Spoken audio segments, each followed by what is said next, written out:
believe in the gun. And our players don't use it most days. They use it every day. In my 20 years as head coach, I've used the gun every single year. Well, my dream as a coach that everybody would grow up with the gun, because getting all those reps would make my job a lot easier. Welcome everyone to the NABC Championship Webinar Series. Tom McDonald.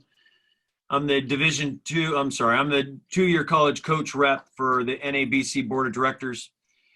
I'd like to take a couple seconds, just some special thanks to Jim Haney, Reggie Mitten, and Troy Hilton, and the rest of the NABC staff, along with the gun, for sponsoring this and making sure we get this, get it right, and give all these coaches and educators an opportunity to get better during this pandemic and this terrible time that we're in right now. And then the Sideline Interactive is going to give away one board, 8-foot LED for your sideline, free shipping, over $11,000 value. And then Craig Reed from KBA has been unbelievable helpful in providing clipboards, marker boards, magnetic boards for the coaches that are stuck at home or don't have all their equipment to give their presentation. Mike Bray, past president of the NABC, Jamie Dixon for being now the current president. They've been nothing but supportive, speaking, time, advice, you name it.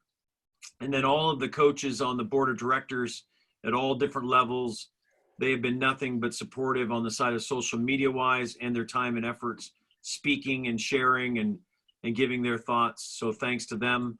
The Championship Productions people, Bill Bergen, Nate Landis, Daryl Bennett. I mean, I've been with Championship for like 20 years. So before I give Coach his introduction, I am going to ask him a couple questions, but he is one of the guys, the first guys that's on my cell phone that I text and call, and we're greatly appreciative of his time and also his efforts. And he'll never say this, but I know he's doing some special things for the people in their community over this pandemic and COVID-19 that maybe he'll share with you what they're doing. But it's, you know, anything you can do. And I've mentioned this before, for some of you coaches that can, there's that opportunity to give a couple dollars to the benevolency fund on the NABC. There's going to be a lot of coaches that are members of the NABC. They're going to need help. There's a lot of programs that may need help. And that's what that benevolency fund is for. So if it's something you can do, do it. If there's something you need and you're looking at things and you need some help, don't be afraid. But it's my pleasure to introduce Mike Rhoades, who's the VCU head coach, 2019 A10 Coach of the Year, 2019 A10 regular season champions. He was a former assistant, but I think what's really interesting is his time at Randolph-Macon. He was a Division III coach. He was 4 trips to the NCAA tournament, 197 and 76, a 72% winning percentage. They went to Rice and went to the CBI quarterfinals. And now he's the VCU head coach. Some of the honors, he's won multiple conference championships, regular season and tournament championships. Like I said, the A10 regular season and Coach of the Year in 2019. Things that really stick out to me, like I've always done, he's been in the NCAA tournament 11 times, 11 appearances. He's been an NABC member for 24 years. So with that, a warm welcome to Mike Rhoades to the NABC Championship webinar series. And then, Coach, I got a couple questions for you. Oh, you bet. Thanks for having me, Tom. Well, my first one is this: coming from a Division III school and the success you've had, education makes it it's big, huge. I was just wondering if you could talk about your education, and then most of the coaches are on here are high school teachers, high school coaches, educators. I just thought, who's been special in your life? Who's prepared you for being in this position right now? So if you could talk about that, and then I got one more question before we turn it over to how to cause turnovers in any press break. Sure. No, great question.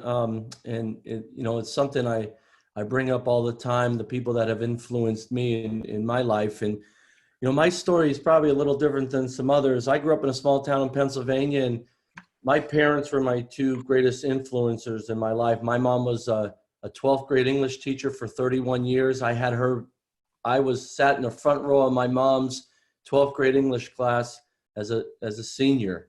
And I don't recommend that for anybody. And then my dad was a high school football coach when I was little, became a principal. And then for 28 years of my life, he was a Pennsylvania state senator.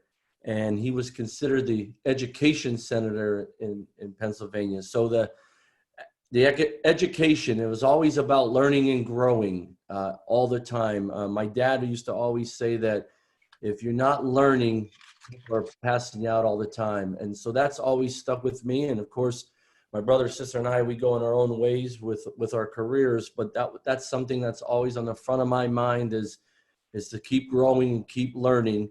And the story that I do have, and I'm sure there's many high school coaches and teachers listening here and watching. I taught 5th grade for about 8 weeks. Right after I got done college, I tried to play. I came back. I got cut quick. I was in my hometown teaching 5th and 6th grade for about 8 weeks as a long-term sub. And I walked home on a Friday. It's 2 blocks from my house. And I went in, my mom was there. I said, "How was your week?" And I said, "I want to be a basketball coach full time." And she started laughing. I said, the classroom, I loved the kids. I loved everything about it, but I wanted to sweat and be in the gym. I felt that I could follow my passion, my love, but also give back. And, my mom and dad always held me when I became a coach to make sure everybody understands how important learning is and the importance of education. And I think if we can continue to teach our players, me at VCU with my guys, you wherever you're at with your kids, that if learning becomes important to them, they're always going to continue to improve. That's so important to me. And not everybody likes school. I didn't love school. I loved school on game days when I was growing up because I got through the day. We had a game that night. But I became a lifelong learner because of my parents. And that's something we always try to give to our players here at VCU. Coach, I just got a text message from John Tower. He said you two played in the Final Four in 1994, and Yes. You beat him. We won the national championship in '94. They lost in the semis to NYU. We beat Wittenberg in overtime, and then came back and beat NYU in overtime. So I made a mistake. Dr. John Tower. I just want to make sure I get that correct. But he says nothing but great things. And hey, my next question is this. How do you motivate your team? Leadership and then culture. If you could kind of talk about those 3 things, and then I'm going to turn it over to you to go to work. Well, number one is we're going to try to recruit kids that want to be that love to be in the gym, that want to get better. But honestly, something my dad always said to me that I use everywhere I've been as a coach, even as an assistant is I want your best every day. I'm coming to get your best every day. Some days they're going to be great. Some days they're going to be uncomfortable and everywhere in between. But I want your best effort every day. I want your best approach every day. I want your best attitude. Now, that's hard from 18 to 21-year-olds for us to bring it every day. But I think I owe it to our guys every day to motivate them to bring out their best. And when they can start doing that on their own and bring out their teammates' best, that's when I think you have a special group. I think you can have a championship team and you overachieve. And I always tell our guys, if we can get your best and you start bringing it out on your own, that's going to become who you are. And that's a special thing. So that's number one. I tell my staff every day, let's go get their best. And that's huge. Can't hear you. I do that once in a while. Let me ask you this. Is there any things you do team building, anything you do culture-wise that you want to mention? And then, like I said, I'll let you go to work on the press and the press break. No, we mix it up all the time. I'm always one looking for new ideas, stuff like that. I think it's really important to get our guys to speak in front of the team because that's sometimes the most comfortable they can be, or something they're not used to. So we want our guys to get up in front of the guys, and even as a group, and talk about things, talk about their life. I got an exercise that we had, Tom, that we call it the 4 H's. And it's a lot of coaches do this. I got it from a coach. We We have our players get up and talk in front of the whole team, including the staff and managers and GAs, your history, who you are, where you're from. Tell us about your history, your heart, your history, your heroes, your heroes, your heartbreaks, some tough things in life that occurred. And then the fourth, I'm drawing a blank here. Oh man, your history, and your hopes. What are your hopes for now and for your future? And we tell our guys this exercise. We give them an index card and we tell them to put it in their bag, because you don't know when we're going to do that. And sometimes we do it the night before games at a hotel. Sometimes we'll do it in the video room when we're together, and we pick different guys out throughout the preseason, going into early in the season. And it makes guys vulnerable, but it makes guys see that we're all on the same race. And I thought that was always a good one. We do that every year. And then we do a lot of stuff on the track or in the gym where there's a goal and there's a time, and it's about the team getting it, not just an individual. Do a mile run, but everyone's got to finish in 6 minutes. Awesome. Not just the guards in 5:30. And you find a way that guys just pull each other and they don't want to let each other down, and it's on them, and the coaches have nothing to do with it. So there's just different ideas like that where we put the group on that they're uncomfortable and try to figure it out themselves. And then I'm game for everything. I read about that stuff all the time. Find something new every year that can get the guys to go a little bit further together. Really big. Let me ask you this: favorite book? I have a bunch of them right now. Why the Best Are the Best by Kevin Eastman. I'm reading it for the second time. Coach Eastman's been a great mentor.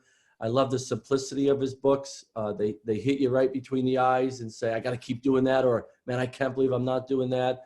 I love the Brett Ledbetter that's doing the winning team stuff and the mentality. I think that has been really good for me. And then I have a bunch of books on the counter that I grab, and just right now I've been trying to read a couple different ones. And next week is my reading week. Next week, all I'm going to do is sit in the back porch and read and take notes. Jay Billis on toughness, a pretty good one. Great one. That's one I usually give. I give to my freshmen over summer, and we'll give them that book and read it. And I said, now you're going to realize what real toughness is about. I got one for you. So we were going to go do some videos with Anson Dorrance. And he said, hey, before you get here, you may want to bring, I'm looking to see if I got it on my shelf. He said, before you get here, you may want to read so you know about us and what we do at North Carolina. And I go, yeah, okay. So he goes, get my book. And I thought, I'll read it on the plane. I mean, it was like that thick, and the print was like tiny. I'm thinking, oh my gosh, but it was a great book. You need a couple highlighters for that book. That's how good it is. That is, you're right. Hey, I'm going to turn over to you.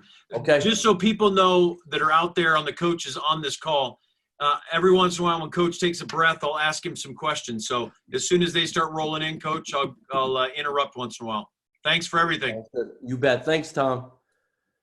Well, I appreciate it for the opportunity to speak again and to represent VCU. It's a great honor. And I've been where you're at, and I've been doing it the last 2 weeks, watching as many clinics as I can, and just keep learning, keep developing your philosophy. And I'm going to talk about how we press, how we try to create turnovers at VCU, and I'm really sort of going to jump right into it to try to give you as much as I can, and then you take what you want from it and add it to what you do. And there's some videos Tom developed with us that are out there that have a lot of this on video and show a little bit more. My video coordinator, Chris Gaines, is on this as well. He's going to control some of the video.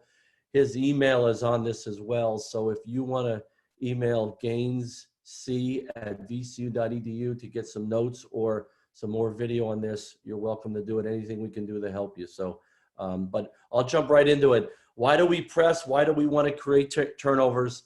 3 things that I always talk about. I think it creates great morale in our program. It's a fun way to play. For me personally, when I was an assistant with Coach Smart, I just loved the morale that our guys had coming into the gym every day for practice, because a lot of guys were going to play. And to practice the press and to create a lot of turnovers, you got to be live a lot. Guys love that, and I think it creates great morale.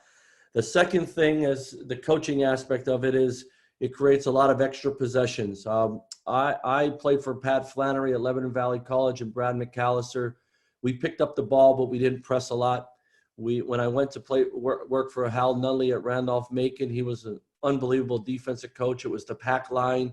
We picked the ball up at times, but everything had to be perfect. I thought to a point of our margin of error on offense and defense was very small margin of error. And I always said if we can create extra possessions by being such a good half-court defensive team, it wouldn't put so much pressure on our quarter-court defense as well as our offense. Let's create some more possessions. And when I was coaching, became the head coach at Randolph-Macon, we didn't trap as much, but we picked the ball up a lot, and we denied at times. We still played the pack line because that's what I do.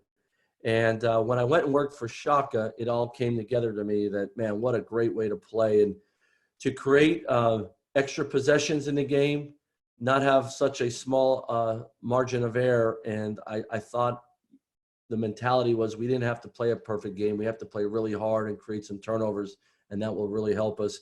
And then the third thing was an exciting style of play. Without a doubt, guys love it. Our fans love it. You can recruit to this style of play. Freshmen know that they fit into that style of play, and they have a chance to help us right away because we're going to play multiple guys. I think it's really huge. So those are the three reasons why we do it and why I really enjoy coaching it. The everyday emphasis in creating turnovers.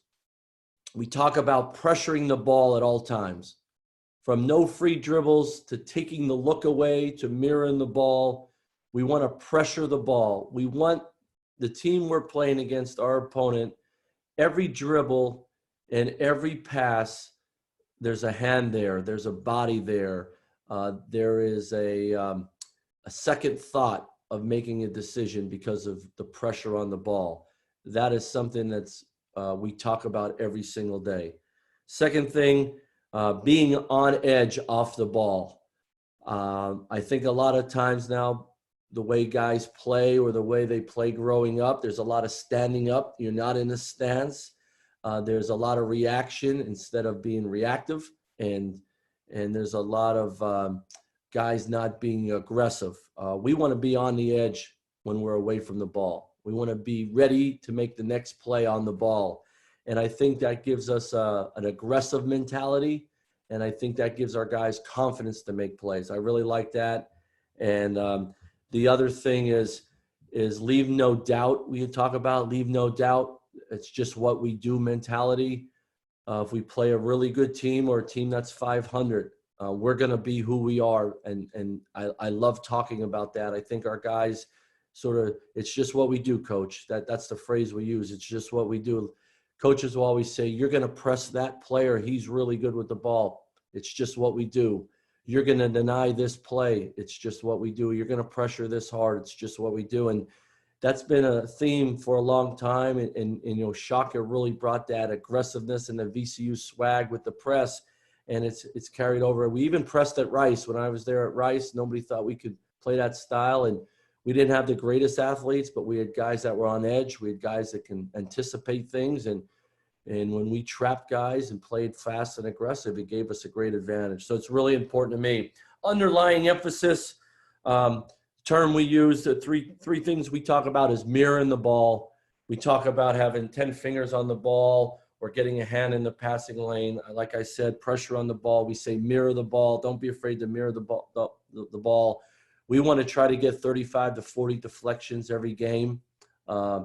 We want to disrupt plays. That's the other thing. We talk about stunting.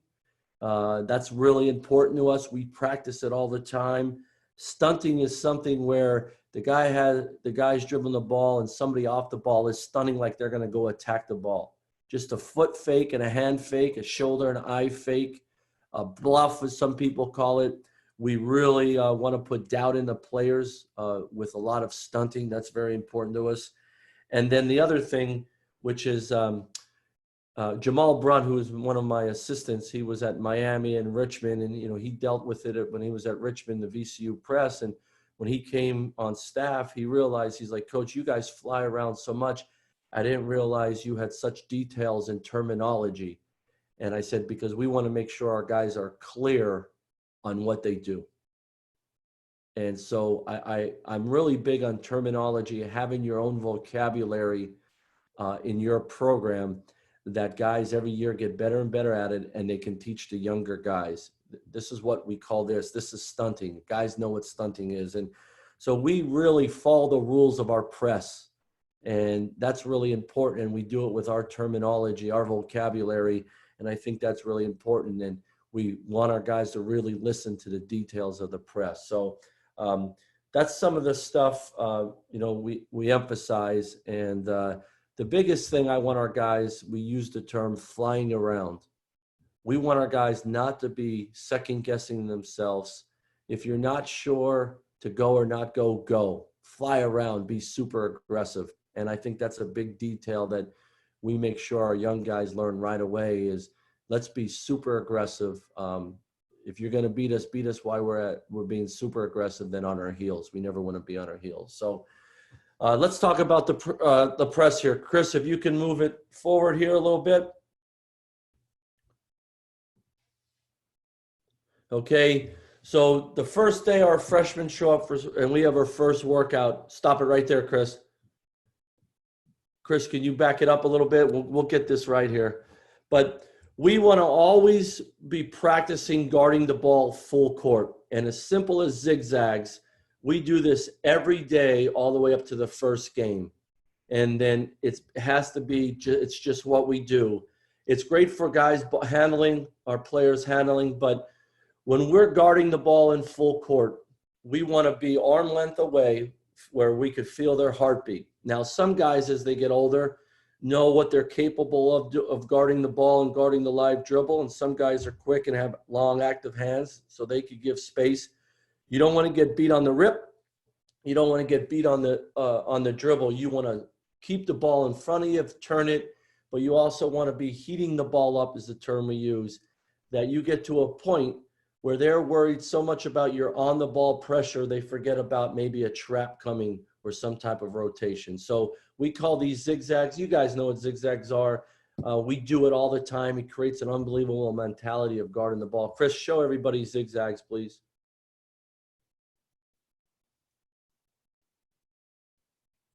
So as you can see, Isaac Van guarding the ball. They're on one quarter of the court from the sideline to the baseline. Now, one dribble over half court, they're live. And they want to keep the ball from going to the middle. So here we are, we're guarding the ball, we're turning it. And sometimes as a coach, I'll go in there and dribble the ball, but we want to turn that guy. Sometimes we're live full court. Sometimes we're working on changing direction. Here's Dariante guarding the ball, using his length. One dribble over half court. One dribble over half court, we go live one-on-one. Sometimes we'll tell the offense, score any way you want or score only in the lane. But when the ball goes over one dribble over half court, we're going to adjust our stance on the ball and make sure we're keeping the ball from going middle. In the back court, we're in zigzags, and we're on the quarter court on the side 1/3. We want to make sure we don't allow we want to keep the ball out of the middle. And we want to turn them, and anytime around the sidelines, we want to jump the ball and cause some confusion on the ball. So we do zigzags every day in workouts in the spring and summer and the fall, and that's how we usually start practice. We usually do it 2 to 4 times. Certain days when we're really working on the press, we may do it a little bit more. And then as we get into the traps, okay, one of our drills when we get into the traps is circle trap. Okay, we want to teach our guys, everybody thinks they know how to trap. We want to make sure when we go into trapping where we put 2 on the ball, when we commit 2 on the ball, we want to take the look away from the passer. We don't want him to pivot freely. We don't want him to pivot through us. We don't want him to easily pass over us or around us. We want him to be so absorbed in the trap. So we talk about closing down the trap, making him pick the ball up, close our feet down together so he can't split us. And then we talk about being elastic. I think it's a great point. Be elastic in the trap. If the person pivots to his right, you're being elastic going that way with active hands. If he pivots the other way, you're going to be elastic that way. Your hands are wide and high, If the ball goes down, they're going out. We're trying to get a deflection out of the trap. If you don't get a deflection out of the trap and he passes it out of the trap, he is either winding up so we could read that pass. He is pass faking and pivoting to make it, which allows our interceptors to read the pass, or we're making him jump up in the air and he has to absolutely pass the ball. So those are the detailed parts of being in the trap. This is a 4-and-4 drill we do at half court. The ball gets passed to somebody. We trap for 30 seconds to 45 seconds. It's a continuous drill. 2 people on the ball, 2 interceptors. When we talk about interceptors, so we have in a 5-on-5 full court. We call it our double fist. We're trapping. We have 2 on the ball. We have 2 interceptors. We have a guy deep as the deepest, which is the rim protector. So this drill teaches the specifics of holding down the trap, closing down the trap, and 2 guys being interceptors. The offense can't move much more outside of the circle. You could change that depth up in that passing angle. But as you see in this drill, we do this right from the start to especially get our young guys to really understand what we're looking for. The interceptors are open to the ball. As the guy in the trap, the offensive player in the trap moves, you're moving, you're reading eyes, shoulders, ball, and pivoting. And we want to be really anticipating that pass to run through that pass as best we can. It's a continuous drill. If there's a turnover, a new ball comes in, and we're right into it. This is circle trap. Chris, play this one. I think it's self-explanatory here.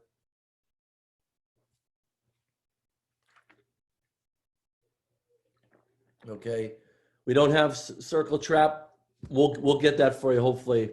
Okay, then when we get into our trap, okay, when we get into our trap, I think it's really important that we talk about being on the ball, which is, you know what we do, and then when we're 1 pass away or a 2-guard front, we start with trapping the turn.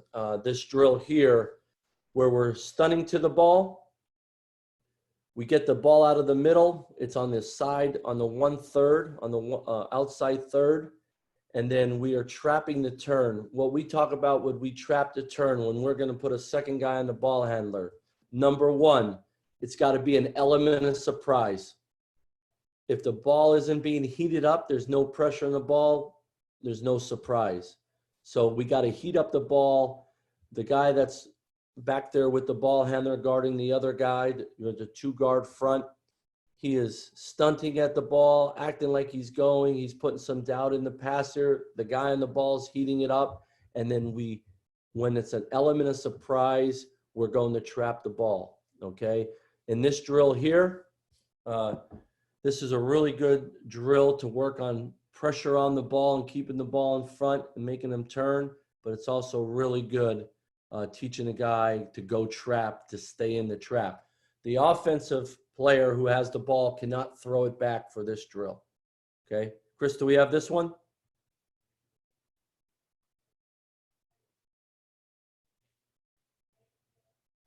So you see Keyshawn's on the ball. He's turning the ball. Stop, element of surprise. Close it down. He's still dribbling it out, okay? So as you see his offensive player's teammates on the other side, where I'm pointing here, he's out of the play once the dribble occurs, okay? Chris, could you rewind this and show this again? Okay, stop it right there. So we start on the block. Coach will throw it to the player, and he'll start dribbling it. So Keyshawn's guarding Jaron here, and Jaron's not trying to beat him. We want him to beat him, but Jaron is so worried about the pressure on the ball. Here's Isaac. Isaac should be stunning. He's 1/3 off of his man towards the ball. So if I ever say there's a 2-guard front, you better be on the white line, because if Jaron tries to beat Keyshawn middle, he's there to step in to help. A pass backwards doesn't hurt. So that's really important. So right here, we get him out of the middle third. Keyshawn's turning him. He's close to the sideline. We're going to cut him off, and here comes IV. And now this drill, the offensive player is trying to get the half court off the dribble, and it's 1 versus 2. Close it down, keep your dribble. And I think we cut it here. Usually he picks it up or they turn it over somehow. This is exactly what we want. Now, closing down the traps, we want high hands. We want you to be very elastic. Is there another one, Chris?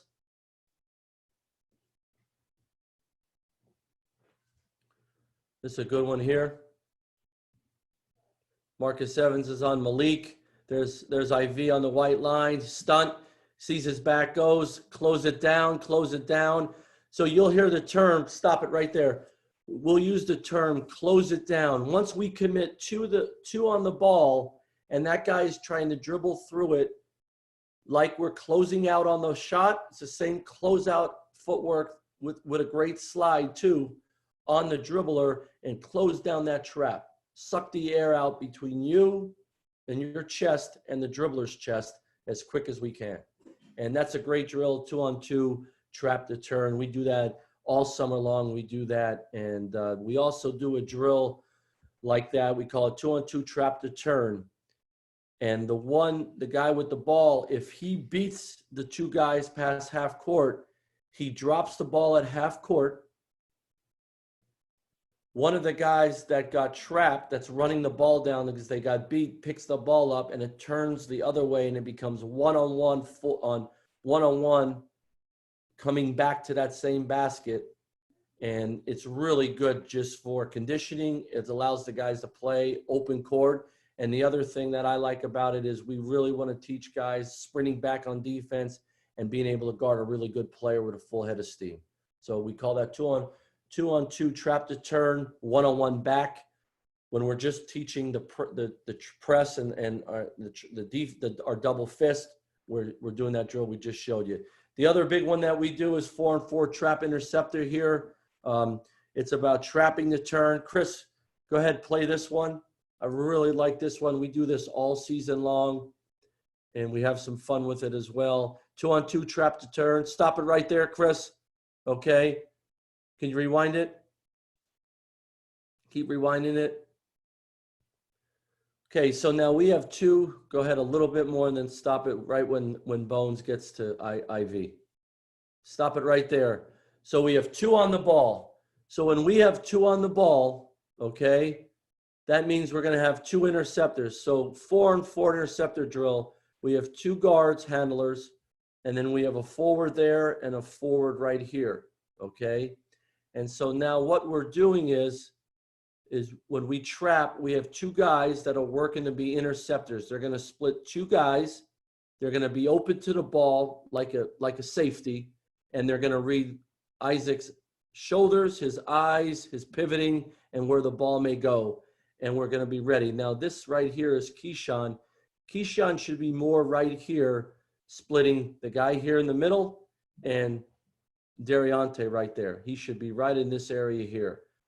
This is Hassan, okay? And we never want passes forward. We want our guys 1/3 off their man towards the ball. But if he's on the ball side up the sideline, we want to be 1/3 off his man, ready for a stunt, fake up, if he turns this way, and be ready to steal the sideline pass. So we want two guys intercepting the obvious pass, and we want two guys taking the look away and really trapping the ball. Go ahead, play this one, Chris. This puts it all together, and we're working from there. Here's another one. Trap the pass, trap it, close it down. Now, that pass, the reason I showed that, rewind that a little bit, Chris, just to where he's trapped. Okay, so keep going. Okay, number 14 right here, stop it. He's intercepting these two passes. And now we're going to say is he's looking right now at Trey, looking to pass it backwards, so he's cheating that way. He is reading the pivot. Maybe the obvious pass, but we always want to make sure we have awareness of the threatening pass, the pass forward past you. So he probably should be playing more there and trying to protect us. But this cross-court pass across the white line, our basket line, we call it the white line. Usually we have that up right here. If he's throwing it over the top of two people across the white line, this passes on the two guys in the trap. We want to take this away all the time. So this is the lineup you'll see a lot. We'll get the trap here in the coffin corner, bad spacing by offense. He now has to throw it across court. We got to be ready to run that down. But the 4-and-4 trap interceptor, it's a great drill to really teach out of it. It's something we do in the summer, especially with our young guys. And usually we do it, if you get a steal, you score it, and you get 4 straight defensive possessions. Offense gets really tired. And if you get a steal, you get 2 points. If you get any basket you score, you get your points. And you play 4. We play 4 possessions at a time, or sometimes 3. And we'll put up there for 6 minutes. We'll keep doing it for 6 minutes. It's a conditioner as well. Creates great mentality. You have to play through fatigue. But the excitement when guys get a trap and then they keep playing builds and builds. I really like it. 4-and-4 trap interceptor. Go ahead, Chris. Is there another one? Could play this. Good. Okay, now getting into showing you how we put our press together. Okay, so, just stop it, Chris. Show it a little bit more. So we have our presses. We have double fist covered, which is very simple. I have no problem showing you double fist covered. That is full court man-to-man with no traps. Our double fist, we want to be ready to trap out of that. Then we have some other things that we may change up here and there and switch things depending on who we're playing. But those 2 things are really important. We're always going to be in one of those 2 things as well. And so the guy guarding the inbounder, he's all over the ball trying to get a deflection. We don't mind if the referee tells him throughout the game to back up, but he wants to make sure that he's a constant pressure in the vision of the inbounder. He can sometimes, we allow certain guys to play differently. We could turn around and help. We can sometimes pinch the point guard where we don't allow the point guard to get the ball. We let somebody else, we call it, we pinch the point guard. The other thing we may do is have him play the sort of middle fielder where he's just playing 6-8 feet off the ball. It's a little different than we used to do it. And he's just jumping certain passes, and sometimes we do that. So when the ball is out of bounds, it's being inbounded, everybody is hammered up on their man. They're never getting beat long. Their man can catch it, but we want him to catch it as close to the baseline as possible. If he catches it inside the block line, if we put a line right through the block, sideline to sideline, he catches it that deep towards the ball, that's what we want. We want him to go 94 feet off with the dribble up the court. That's to our advantage. When we say the one term we use is arrive on the catch. When that ball hits his fingertips, you are on the ball. You don't want to be off of that ball. Now, our older guys learned to pick their spots at times, but with the young guys, we want them to be aggressive. Sometimes they bait them into stealing a lazy pass in. They bait them on catching it. They're back to the basket. And so when the ball comes in, the second the ball comes in and touches a player's hands, you are on the ball. You're never getting beat on the rip. Make him put it down first. Mess with them. Stunt with them. Everybody else now is 1/3. You are 1/3 to your man. And we stop it, and we almost measure with our eyes all the time to teach our guys what is 1/3. The further the guy is away from your man, from the ball being dribbled up, your 1/3 is longer. If it's a 2-guard front, which you'll see here, you're off to the ball on the white line.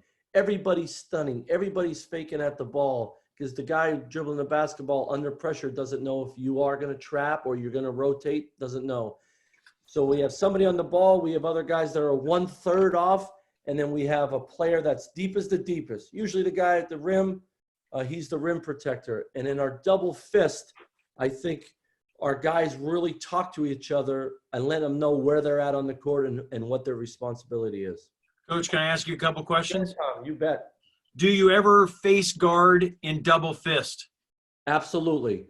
So we could face guard, put up in front of our eyes like this and put our knuckles together, our side of our hands together, and we will face guard, and we'll have the guy in the inbounds either play middle fielder or at half court, or we'll turn him around and we'll help pinch somebody as well. They ask, could you talk about the 1-3 concept again? Yes. So we may have one guy on the 1-3 with 3 across half court. I'll show that here in a second. Okay. But a lot of teams, when they clear out and there's 3 guys across half court, we now what we want to do is force the action. They're clearing us out. We'll force the action. I'm going to show you 2 guard here real quick. And we have a couple good clips here of it. Okay, go ahead. And then we'll go to the clear out where they're 3 across. Chris, can you play this? Here we go. On the ball. Marcus is arriving on the catch, making them go side to side. Stop it right there, Chris. Okay. Rewind it a little bit, Chris. And this is a great clip to see. Keep going a little bit. I'll tell you to stop it when Marcus gets the ball in front of their coach. Keep going. Keep going. Okay, stop it right there. So, as you could see, the 3, Marcus Evans is on the ball. He's turning the ball. He's getting it out of the middle. The 3 other guys you see here, okay, Kel with the headband, IV with the headband at the top of the court, and then Dariante here with the arm sleeve. They're 1/3 off of their man. They're all ready to do something and do the next thing. I think that is huge. So when you're not in the trap, you better be thinking like a trapper. IV and DJ here, they see Kel acting like he's ready to go trap. Oh, he's going to go. I would go if I was there. We have pressure on the ball.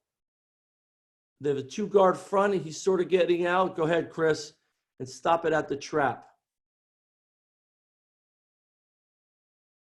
Stop it right there. We close down the trap. So now we have an interceptor side. Isaac Van with the headband right in front of me on the sideline. There's nobody coming to the middle yet. So he is cheating towards the pass up the sideline. Dariante 0, who's on the C in VCU, he is interceptor high. He's up the court. And Marcus Santos Silva here in the lane, he's deep as the deepest. He's the rim protector, okay? He's not leaving the basket unless he's 120% sure, okay, that he's going to steal the pass. So here's DJ in the middle. There's IV, great trap. Here comes 12. Go ahead, play it, Chris. Here comes 12 coming to the middle. We're in position to intercept. Pass backward doesn't help. We're still in it. We're still in it. That's a good possession. Now here we are again in a double fist. Go ahead, Chris, run it. Okay, we want to arrive on the ball a little bit more than that, but we have him dribbling across the court. We're turning him. Here comes Vince. Stop it right there. Now it's a little deeper. Stop it right there. It's a little deeper than we want, but we like the 1 or 2 dribble over half court if he's under pressure to go as well. A little any deeper than that, that's a tough trap. So right here we have 2 on the ball. We have an interceptor high, Keyshawn, that started cheating towards the obvious pass up top. We have DJ right here, interceptor side, Keyshawn interceptor high. Deep is the deepest. Now, we recruit big guys that can move.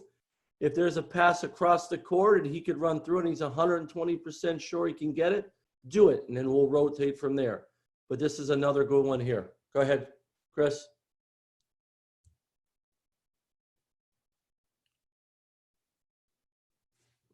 Consider that anytime a team calls a timeout, we want to get a trap. Here, we get in the trap late. That's okay. We pressure. Stop it right there. So we got 2 on the ball. We made him back dribble and pick it up. That's what we want. IV is interceptor high right here. We got DJ interceptor side, and deep is the deepest. Play it.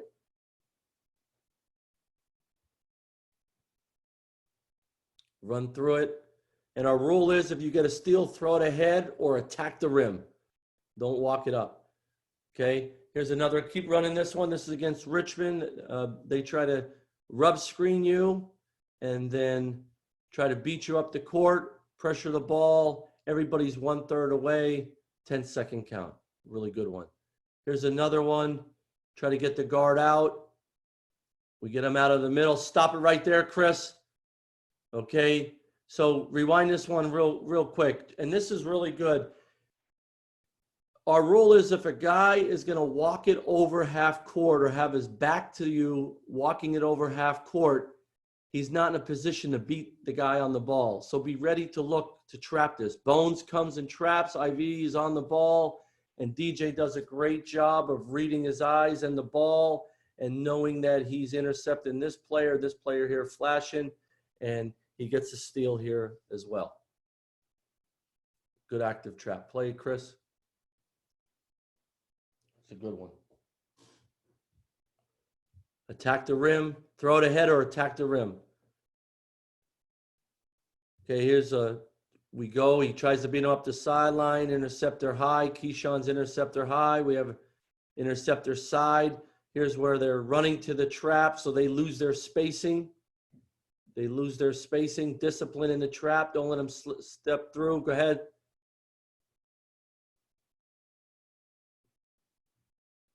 And we run through the obvious pass. Okay, and then go ahead, run it, Chris. We trap the ball screen. If a big man comes back, we want to go right into trapping the ball screen. 2 guys on the ball, 2 interceptors, a guy as deep as the deepest. I think that's really important. If somebody's going to step back, usually that guy that sets that ball screen is a non-handler. So don't worry about him if they throw it back to him. Go trap the ball and see if you can get one. If they throw it to the big guy who just set the ball screen, we call that shutdown. We scream shutdown. Everybody deny their man, get back to in front of the ball, and let's try to really get him to travel, turn it over, jump in the air. And then our double fist against the clear out. Tom, this is your question here. Go ahead, Chris. It's all about forcing the action. They're clearing us out. They're clearing us out, so they don't want to trap the ball. Stop it right there. Rewind it a little bit, Chris. I'm sorry. Rewind it to where we have 3 across. Keep going. Keep going. Okay, so when we have 3 across, Tom, right here, who's ever in the middle, so the guy in the middle, everybody's 1/3 off of their man.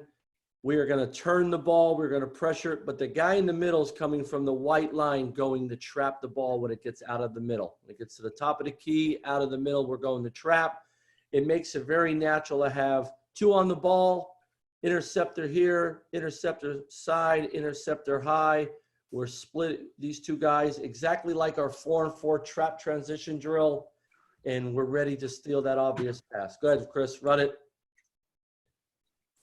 We are talking to our teammate who here where it's Kel, active hands, we get a steal.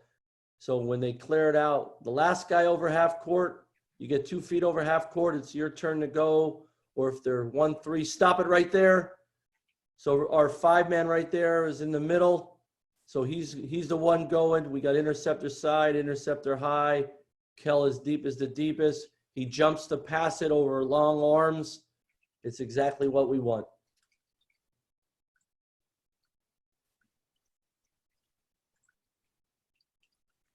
Here's another one where they clear out.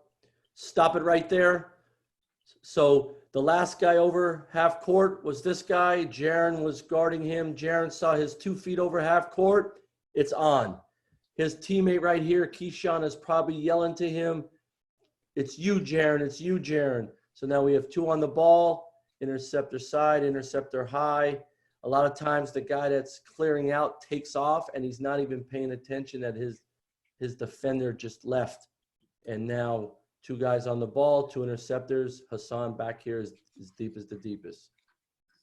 Go ahead.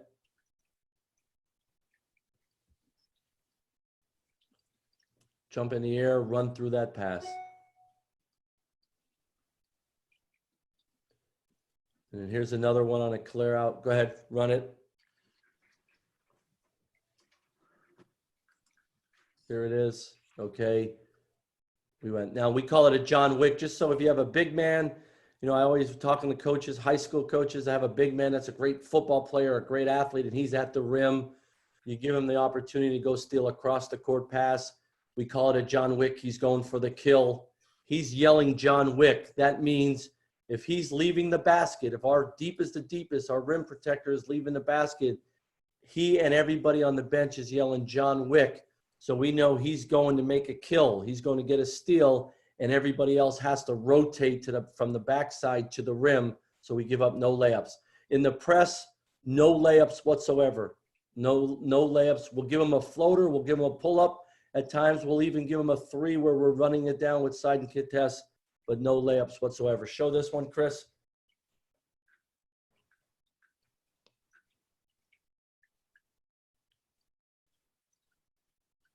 think this is a good way to have that guy under the rim to be real active. If you think he's a guy, and they might put a guard down there to get your best on the ball defender. Well, let's give him the green light. Here's our 5 men under the basket. He's yelling John Wick, and you can see the backside rotation on the other side. And then the other thing we do is ball comes over half court, and we throw it. The opponent throws it. The offense throws it to the wing. We're rotating, and we're going to trap that ball, run through the pass back. I just think this is great out of a timeout, out of a dead ball. Players can call this on their own. I think sometimes you play against teams that run some great sets. You know what? We're going to blow up that set. We're just going to trap that first pass and make them get in scramble. Sometimes we're good in scramble because we practice it. Some teams don't want to be rushed like that and play against a scramble. So show this one, Chris, here. Pretty simple, but the guys have a lot of fun with it too. They enjoy doing this. They call it in practice as well. And, you know, we're very disciplined in how we guard this stuff. Here's the first trap. Here comes IV, steal that first pass. Stop it right there. 2 on the ball. Interceptor high. Interceptor, we would call this guy interceptor long in this case. And our 5 man right here, he may be trying to get around in that trap, not bail him out. But, man, it's like he's triple teamed here. We're going to run through the easy pass. Usually the backside guy flashes. We could read eyes, read pivoting, read the ball, and get a deflection out of this and a steal. But whatever play they ran out of this timeout, that play's over with now. Fun way to play.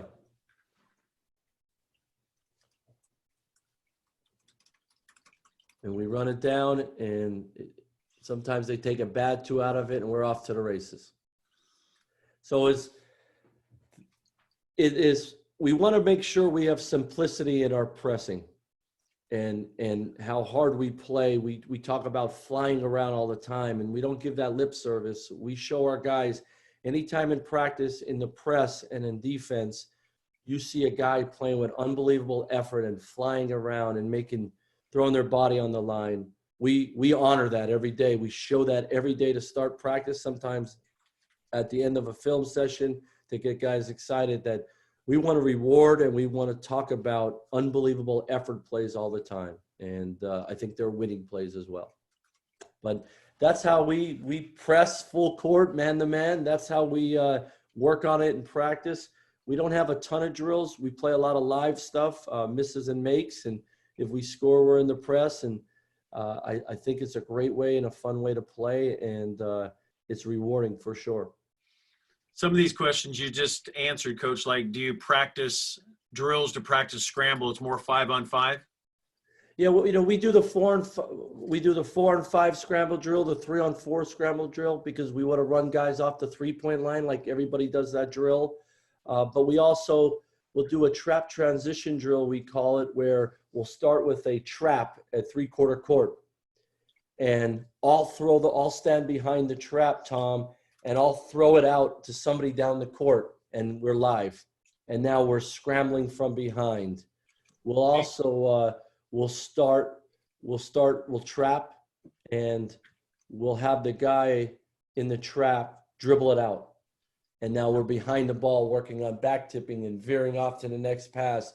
We'll definitely scramble different ways like that. Do you press off misses? Yes, at times. On free throws, misses or makes, we're in the press, and we may say at a certain time of the game, if we're down late, we may press after some misses. Yes. Can you explain what you mean by no layups? So the guy that's the deepest is the deepest, the rim protector. He's not allowed to run up at the ball. We are not giving up a layup against our press.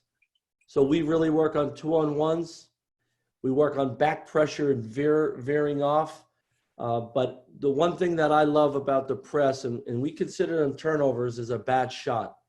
A lot of runners, we really work on vertical square ups where we're the second jumper and the guy leaves early, and we make guys miss. We really talk about back pressure so that it turns into a side contest on a tough 2 pull-up or even threes. Guys shoot quick threes, and we run that down. but we want no layups whatsoever. No layups at all. Coach, before we get off this call, and thank you very much, Oh, you bet. Chris, could Chris send us the PowerPoint and the game footage, and we'll send it out to the guys that are on this thing, or how do you want to handle that? No, absolutely. Chris will get it to you guys and go from there. And just so everybody knows, our practices are open. If you're in our area, come to watch us practice, summer, fall, during the year, anytime, any way we could help you. Contact Chris with any questions or all that stuff, and we'll answer it and get back to you and go from there. Chris, if you could send everything to my email address, we'll get it posted and out. Coach, thanks a ton. You were fantastic, like always. Thank you for having me. And to everybody, please be healthy. Please be safe. Help all those people around you that are in need. And together, if we all stay at home, and I've been telling my players, if we suffer a little bit now, nobody has to suffer a lot. And John, appreciate it. John Towers next. Thanks, guys. Have a great day. Be safe, Coach.